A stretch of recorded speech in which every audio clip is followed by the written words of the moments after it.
Hello, traders. FX Pip Collector here. Today is Wednesday, August 20th, and this is my analysis for the pound yen, and I'm on the daily time frame. So on the daily time frame, we definitely did engulf to the downside, so more than likely this wave up is over. That means that more than likely we're going to at least make a 38 to 78% Fibonacci retracement. If it goes all the way down to like the 78 or the 68, 61.8% Fibonacci, that's a pretty good move to the downside on the sort of time frames. So going down to the 1 hour time frame, I definitely would be recommending shorts right now. I would like to see, more proper three-way pullbacks like this. That was a nice three-way pullback.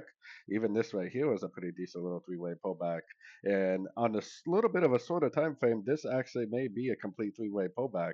Either way, I am definitely looking for those three-way pullbacks and Fibonacci bounces on these shorter time frames for entries to go short.